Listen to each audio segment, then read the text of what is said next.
जन, उनको तुम लेकर के आओ, अन्यथा किम अवनम भवे। यमक अलंकार का क्या सुंदर प्रयोग करते हैं। यमक तो इनकी जैसे पीछे पीछे दौड़ते हैं। भाषा श्री विश्वनाथ चक्रवर्ती जी की सेवा करने के लिए जैसे अंजलि बांध करके सदा खड़ी रहती है कविता। तो वन में राधिका के आए बिना श्याम सुंदर का अवन नहीं होगा। वन अवन दोनों में यमक अलंकार का प्रयोग। वन माने वृंदावन में राधिका को लाओ, तभी श्री श्याम सुंदर का अवन माने रक्षा। एक वन का अर्थ है वन, दूसरे वन का अर्थ है अवन माने रक्षा। उनकी रक्षा हो सकती है। वे ही एकमात्र मधुसूदन की गति है। मधुसूदन माने कृष्ण, मधुसूदन माने भोरा। श्लेष अलंकार का प्रयोग। जिन्होंने मधु नामक दैत्य का वध किया, विष्णु, उनका नाम मधुसूदन हुआ।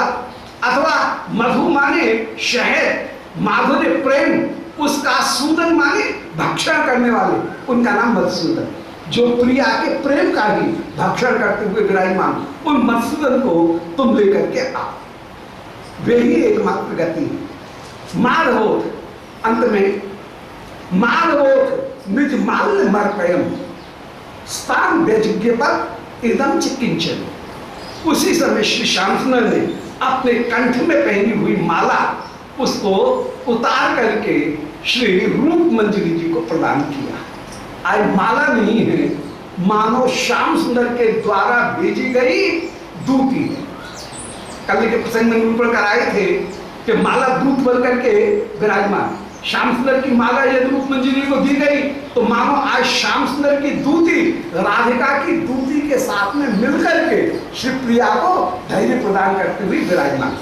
दूती बनकर के ही रूप मंजरी जी आई हैं और श्याम सुंदर ने अपनी माला दी, वो भी दूती बनकर के ही श्याम प्रिया जी के पास में भेजी है।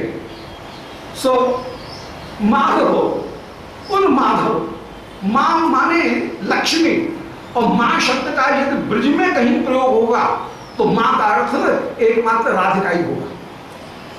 वैकुंठेश तो रमा प्रोक्ता जानकी दंडका बने, रुक्मणी द्वारवत्यांत राधा वृंदावने बने।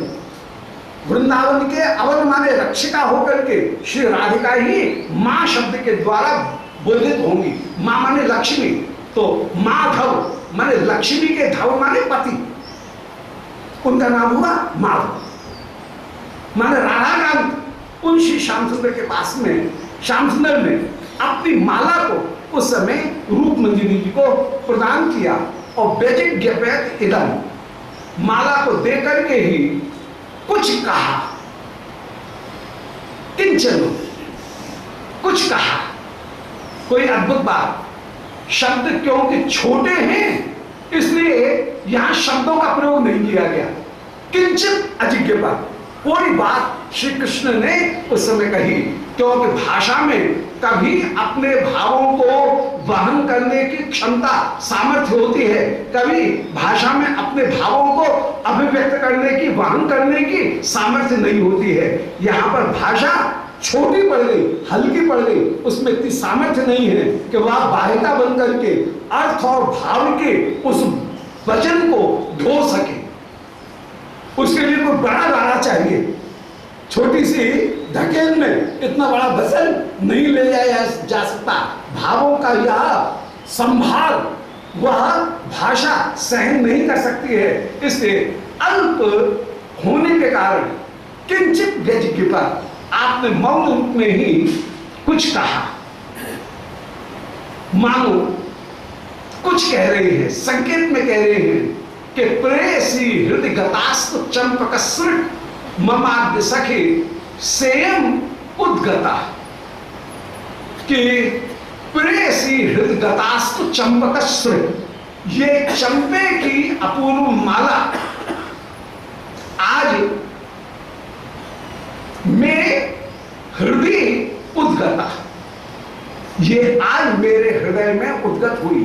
श्री रूप मंजरी जी प्रिया जी के द्वारा धारण की गई या प्रिया के द्वारा बोई गई तो कोई गई जो चंपे की माला थी, उस चंपे की माला को लेकर के ही श्री ललिता जी ने रूप मंजरी जी को श्याम सुंदर के पास में भेजा था। आपने उस माला को आनंद पूर्वक ग्रहण किया और कह रहे हैं कि प्रेयसी हृदयता, आज प्रेयसी के हृदय में जो विराजमान, आज ये चंपे की माला नहीं आई है, मानो प्रेयसी ही आज मेरे हृदय में उदित हो रही हैं। तो प्रेयसी हृदयता, प्रेयसी प्रिया जिसको अपने हृदय में चाह रही थी, अर्थात उनकी प्यारी चंपक सृक, चंपक की सृक माने माला, सृक शब्द का अर्थ होता है माला, चंपक सृक ममाद्य सखी सेयम उद्गता, ये माला मुझे प्राप्त हो गई है। अब यहां पर दो तीन भाव है। पहला भाव, प्रिया ने जो माला दी वो माला मेरे हृदय में उत्पन्न हो गई, विराजमान हो गई, अर्थात इस माला को मैं धारण कर रहा हूं और अपनी माला को भिजवा रहा हूं, ये एक है। दूसरी, ये माला नहीं आ रही है, मानो चंपे की अंग कांति वाली श्री प्रिया ही मेरे वक्षस्थल की माला बनकर के विराजमान हुई है। ये माला नहीं है, मानो प्रिया को ही मैंने प्राप्त कर लिया। नवल किशोरी गोरी घोरी चंपे की सी माला, घोरी में श्री नंददास जी की बड़ी सुंदर धमार है और धमार की ध्रुव पंक्ति ये है कि नवल किशोरी गोरी घोरी चंपे की सी माला, आज चंपे की सी माला वे श्री किशोरी जी विराजमान, और आज ये चंपा की माला नहीं आई है, मानो किशोरी जी ही मेरे पास में विराजमान हो रही है, मानो मेरे हृदय का आलिंगन करती हुई वे श्री राधिका ही विराजमान है। ये दूसरा अर्थ हुआ है।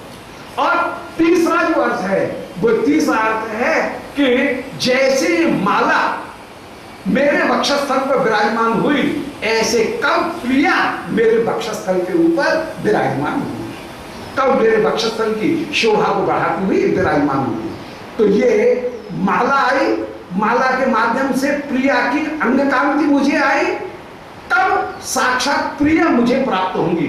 ये माला तीनों भावों को प्रकट कर रही है, प्रिया के हृदय के प्रेम को प्रकट कर रही है, प्रिया की अंग कांति को प्रकट कर रही है, साथ के साथ में ये अर्थ प्रकट कर रही है कि प्रिया भी मेरे कंठ की माला बनकर के विराजमान हो। ऐसे श्री श्याम सुंदर ने कुछ रूप मंजरी से कहा। इसी भाव को कहीं विदग्ध माधव नाटक में पूर्व राग लीला में श्री रूप गोस्वामी जी ने बड़े मधुर ढंग से प्रस्तुत कर दिया था। कभी श्री राधिका कृष्ण नाम श्रवण करके अत्यंत अत्यंत व्याकुल हो रही हैं और उस समय पौर्णमासी जी राधा रानी को डांटती हैं, बोले अरे सखी, अरे बेटी राधिका, ये उचित नहीं है, तुम कुल रमणियों के लिए ऐसे चंचल हो जाना यह उचित नहीं है। ऐसे पौर्णमासी जी ने परीक्षा करने के लिए श्री राधा रानी को डांटा, बोले तुमको श्याम सुंदर को रोकना चाहिए था।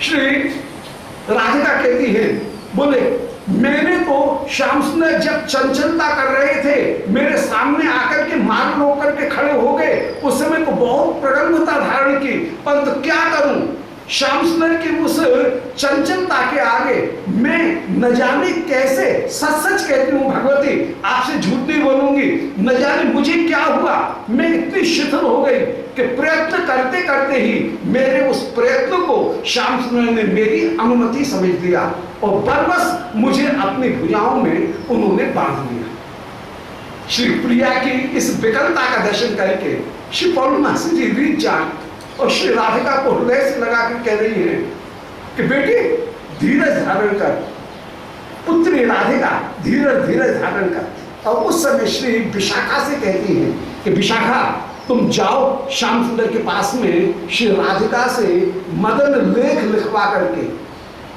एक पत्रिका लिखवा करके, प्रेम पत्रिका, और उसको श्याम सुंदर के पास में भेजो। श्री राधिका कोई पत्रिका लिखती हैं और उस समय कोई श्लोक आर्या छंद लिख करके श्याम सुंदर के पास में भिजवाती हैं। श्याम सुंदर मधुमंगल के पास में बैठते हैं तो उस पत्रिका को पढ़ करके कह रहे हैं, बोले हमारा तो ये तुम किस राधिका की बात कर रही हो? कभी चातुराक्ष अभी दर्शन भी नहीं हुआ, कभी चौनजरा भी नहीं हुए। तुम्हारी सखी का चित्त न जाने किसने आकर्षित किया है, हम तो तुम्हारी सखी को जानते भी नहीं है। ऐसे झूठ बोल रहे श्याम सुंदर। श्री विशाखा जी ने उस समय श्याम सुंदर के कंठ में राधिका ने जो बड़ी सुंदर गुंजा माला भेजी थी, उस गुंजा माला को श्याम सुंदर को धारण करा दिया और पत्रिका हाथ में दी। श्याम सुंदर पत्रिका को पढ़ करके विफल हो रहे हैं, मधुमंगल आंख दिखा रहा है कि मित्र, मुझ ब्रह्मचारी के पास में आजीवन रहने पर भी एक प्रमदा की पत्रिका को सुन करके तुम ऐसे विकल हो रहे हो। हाय हाय, मेरे सत्संग का तुम्हारे ऊपर कोई भी असर नहीं हुआ। ब्रह्मचारियों के पास में रह करके भी तुम ऐसे विकल हो रहे हो, ये उचित नहीं है, उचित नहीं है। और उस समय श्री श्याम सुंदर कह रहे हैं कि नहीं नहीं, हमको तुम्हारी सखी के साथ में चातुराक्षिक दर्शन भी नहीं हुआ, हम नहीं जानते हैं। श्री विशाखा सब समझ रही है और श्याम सुंदर की इस विकलता का दर्शन करके जो कह रही हैं, श्री मधुमंगल श्याम सुंदर से कहते हैं, बोले श्याम सुंदर, अभी अभी विशाखा ने जो तुमको माला धारण कराई है, उस माला को भी लौटा दो। जैसे पत्रिका को तुमने त्याग किया, ऐसे माला क्यों पहन रखी है, माला को भी लौटा दो। और उस समय श्री श्याम सुंदर बड़े चतुर, श्री प्रिया ने जो गुंजा माल भेजी थी, उस गुंजा माल को तो पहने रखते हैं और पहले से ही श्याम सुंदर ने लाल फूल की एक रंगड़ी माला, उसको जो पहन रखा था, उस माला को उतार करके विशाखा को लौटाते हुए कह रहे हैं कि हमको ये गुंजा माल नहीं चाहिए, नहीं चाहिए। श्रुतमपि मुहुः रागिणम् अपि सुकठोरम् श्रुतमपि मुहुः उदीर्ण मालिन्यम् युवतीनाम् इव हृदयम् नहि इच्छामि गुंजाहार। बोले हमें तुम्हारे इस गुंजाहार की आवश्यकता नहीं है, जो रागिणम् अपि सुकठोरम्, लाल रंग का है परंतु कठोर है। फिर सुवृत्तमपि मुहुः उदीर्ण मालिन्यम, गोल तो है परंतु इसमें काला धब्बा भी लगा हुआ है। सुवृत्तमपि उदीर्ण मालिन्यम, ऐसे युवती नाम हृदय, युवतियों के हृदय के समान सुवृत्त होने पर भी, रक्तम होने पर भी, उदीर्ण मालिन्य से युक्त होने के कारण नहीं गुंजाहार मिच्छामि, हम तुम्हारे द्वारा दिए गए उस गुंजाहार को नहीं चाहते हैं। रागिणम अपि कठोरम सुवृत्तमपि मुहुः उदीर्ण मालिन्यम युवतीनाम एवं हृदयम नहीं गुंजाहार मिच्छामि, हमको इस गुंजाहार की आवश्यकता नहीं है, ले जाओ ले जाओ ले जाओ। ऐसा कहकर के बड़ी चतुराई से श्री श्याम सुंदर ने प्रिया के द्वारा भेजी गई माला को तो जैसे पहन रखा और ले जाओ अपनी माला, ऐसा कहकर के अपनी माला पहले से जो पहनी हुई थी, लाल जो मोतिया की जो माला थी, लाल फूल की जो माला थी, उस माला को श्री विशाखा जी को दे दिया। विशाखा जी बड़ी चतुर, तुरंत ही विशाखा जी ने अपने दुपट्टा में उसको लपेट लिया और बोले श्याम सुंदर, जैसी तुम्हारी राजी, ऐसे मुस्कुरा करके कटाक्ष बात करके, ठीक है हम तो जा रहे हैं, मानो अब तक तपाओगे, ये व्यंजना में कह करके श्री श्याम सुंदर को जैसे परिहास में नर्म में कह करके कि फिर मेरे पीछे मत लगना कि राधिका की कृपा प्राप्त करा दो, कृपा प्राप्त करा दो। इस समय तो तुरंत वैराग्य दिखा रहे हो, ये तुरंत वैराग्य से काम नहीं चलेगा, इस समय तो बड़ा वैराग्य दिखा रहे हो, परंतु ये मरकट वैराग्य, तुरंत वैराग्य से काम नहीं चलेगा, हम जा रही हैं। ऐसा कहकर के श्री ललिता जी ने विशाखा जी उस समय श्याम सुंदर के श्री किशोरी जी के पास में आई। अब किशोरी जी के सामने कुछ बोल नहीं रही, बड़े नाटकी, यहाँ सबके सब बड़े छलिया, सब झूठा इकट्ठे हुए, सब राधिका के सामने आकर के और ऐसा मुंह लटका करके दुखी सी खड़ी हो गई। श्री राधिका बोली, बोले अरे सखी प्यारी मिले क्या, कुछ उत्तर नहीं दे रही है। और झूठ मूठ आंखों में आंसू और ले आए। श्री राधिका एकदम व्याकुल हो जाए और कह रही हैं, बोले अरे सखी, यदि प्यारे मेरे प्रति कठोर हैं तो इसमें तेरा क्या दोष? अरे सखी, तूने तो अपना पूरा प्रयत्न किया। यदि कृष्ण ही अकारुण्य कृष्ण, यदि मई तवागत तकमिलम वृथा मानोदि कुल परमिमाम उत्तर कृतिम तमागस्य स्कंधे विनिहित भुजा बल्लरियम यथा वृंदारण्ये चरम अविचलम तिष्ठतु तनु। एक काम कर कि अकारुण्य कृष्ण, यदि मेरे प्रति अकरुण है तो तवागत कथमिदम, तेरा तो कोई दोष है नहीं, इसमें मेरा ही दुर्भाग्य है। वृथा मारोदी, सखी तू मत रो, कुल पर मीमांस उत्तर कृतिम, एक काम कर, मेरा यह उत्तर कर्म कर देना। बोल क्या? कि तमाल वृक्ष जो है उसके स्कंद के साथ में मेरी भुजा को बांध देना, जिससे मेरा ये शरीर श्याम सुंदर का परिरंभण करते हुए जैसे वृंदावन में चिर अविचल विराजमान हो। ऐसे जो कहा सो श्री विशाखा जी किशोरी जी को हृदय से लगा ले और कह रहे, अभी सखे श्याम सुंदर वास्तव में प्रेम विभली है, आते ही होंगे। और उस समय श्री श्याम सुंदर को मधुमंगल के साथ में वार्तालाप करते हुए, मधुमंगल जब विकल दशा देखते हैं श्याम सुंदर की, उस समय मधुमंगल श्याम सुंदर को लेकर के प्रिया के पास में आते हैं और युगल सरकार का उस समय प्रथम मिलन होते हुए विराजमान होता है। तो आज वो ही स्थिति है यहाँ पर। श्री रूप मंजरी जी वो माला लेकर के गई, चंपे की माला श्री श्याम सुंदर ने धारण की। बोले माला नहीं है, दूती आई, माला नहीं है, प्रिया की अंग कांति का मैंने आलिंगन कर लिया। अब माला के समान ही साक्षात प्रिया का भी आलिंगन मुझे प्राप्त हो। ये तीन भाव को प्रकट करते हुए आपने माला ली और अपनी माला जो वनमाला है उस वनमाला को अपने प्रणय चिन्ह के रूप में श्री श्याम सुंदर ने श्री किशोरी जी के पास में भेजा। अब श्री रूप मंदिर जी उस माला को लेकर के अब पधारेंगे श्री नंद पुष्पानपुर में, बरसाने में।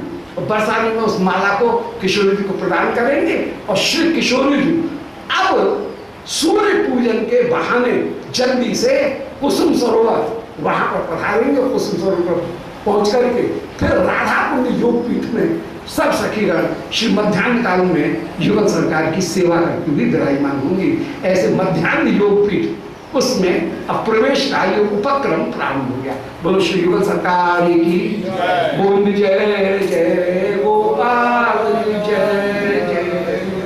बोलो यस्यास्य कमलगल्तम वाग्मय ममृतम जगत पिबति विश्वसर्ग विसर्गादि नवलक्षण लक्षतम श्री कृष्णाक्षम परम धाम जगद्धाम नमामि तत् हृदयस्य प्रेरणया प्रवर्तितोहम बराकुंकोपि तस्य हरे पदकमलम वंदे श्री चैतन्य देवस्य वंदे हम श्री गुरोर श्रीयुत्पदकमलम श्री गुरुं वैष्णवांश्च श्री रूपम साग्र जातम सहगण रघुनाथान्वितं तं सजीवं साद्वैतं सावधूतं परिजन सहितं श्री कृष्ण चैतन्य देवं श्री राधा कृष्ण पादान सहगण ललिता श्री विशाखान्वितांश्च पात्रा पात्र विचारणं न कुरुते न स्वं परम वीक्षते देया देय विचारणो नहि नवा काल प्रतीक्ष प्रभु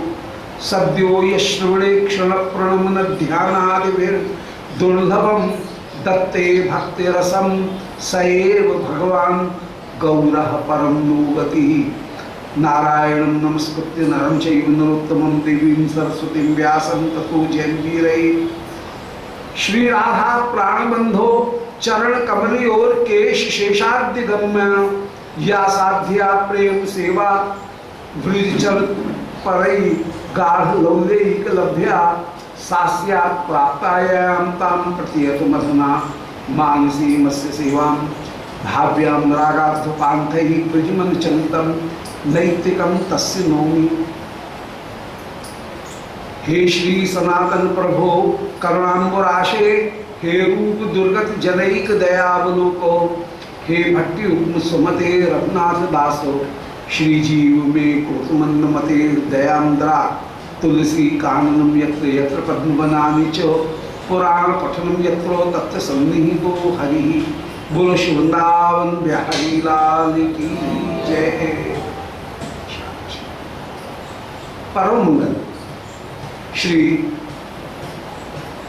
कृष्ण भावनामृत महाकाव्य अष्टकालीन लीला मानसी स्मरण करते हुए मध्यान्ह श्री पूर्वांग लीला का विश्वनाथ चक्रवर्ती जी उस समय गायन कर रहे हैं।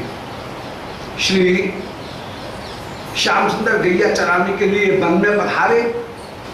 श्री स्वामी ने अभी श्री नंद भवन से लौट करके आई हैं। यशोदा जी ने परम सुंदर भोजन करा करके विदा करके यशोदा जी श्री विश्वानंदिनी को भेजा है। श्री विश्वानंदिनी कृष्ण का वियोग सहन नहीं कर पा रही हैं और अत्यंत व्याकुल होकर के अपने महलों में विराजमान है। उस समय उनकी व्याकुल दशा का दर्शन करके श्री ललिता जी ने रूप मंजरी जी को श्याम सुंदर के पास में भेजा और श्री रूप मंजरी जी ने जब किशोरी जी की व्याकुल दशा का श्याम सुंदर के सामने वर्णन किया है, उस समय श्री श्याम सुंदर अत्यंत अत्यंत व्याकुल हो जाए और व्याकुल होकर के मधुमंगल से कह रही हैं कि श्री हाय प्रिया का दर्शन मैं कैसे करूं। और उस समय श्री श्याम सुंदर ने अपनी माला, निज माल्य वनमाला, उसको श्री मधुमंगल को प्रदान किया।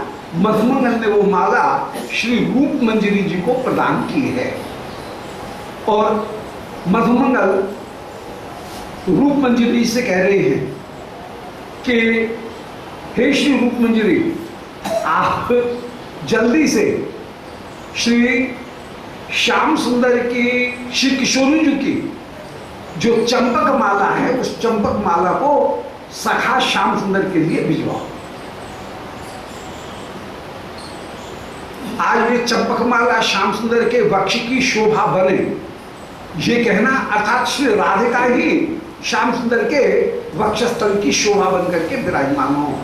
ये मधुमंगल ने उस समय श्री रूप मंजरी जी से कहा और रूप मंजरी जी उस समय श्याम सुंदर की माला लेकर के शिव प्रिया जी के पास में पधारी हैं। तो प्रेयसी हृदय गतास्तु चंपक श्रुत ममाद्य सखे सेयम उद्गता। आज प्यारी के वक्षस्थल के ऊपर विराजमान जो चंपे की माला है, वो माला हे सखी मेरे वक्षस्थल के ऊपर उदित हो, अर्थात प्यारी की जल्दी से माला प्रसादी वो मेरे पास में भिजवाओ। ऐसा श्री श्याम सुंदर ने प्रार्थना की है और मधुमंगल ने यह श्री रूप मंजरी से कहा। अब 26वां श्लोक देख रहे हैं, अष्टम सर्ग का 26वां श्लोक कि राधिकाम अथ तया बरस सृजा श्लेषणा भरण अंग सौरभे स्वीय जीवित मकाद जीवितम। तो वृत्तमाक्ष दखिलम समेत्य सा माने उन श्री रूप मंजरी जी ने समेत्य माने राधिका के पास में लौट करके वृत्तम आक्षत अखिलम संपूर्ण चरित्र को निरूपण किया।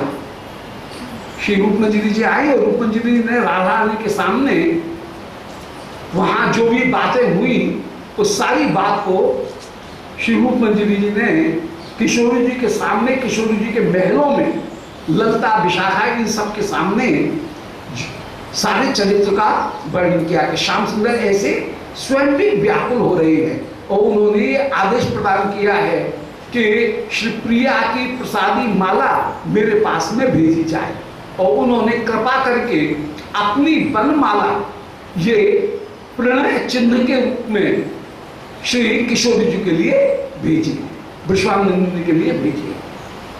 तो वृत्तम आक्षत अखिलम समेत सा, श्री रुक्मणी ने सारे समाचार को श्री राधिका को प्रदान किया।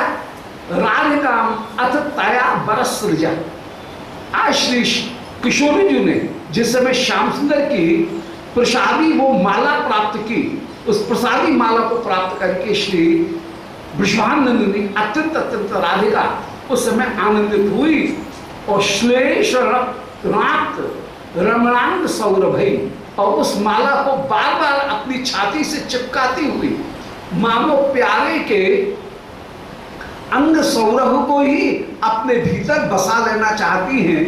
तो श्लेषण आप्त रमणांग सौरभ, जो माला श्याम सुंदर का आलिंगन करके उनकी सुगंधी से वासित होकर के विराजमान, जिसमें प्यारे की अंग गंध विराजमान है, ऐसी उस माला को इन्होंने प्राप्त किया है।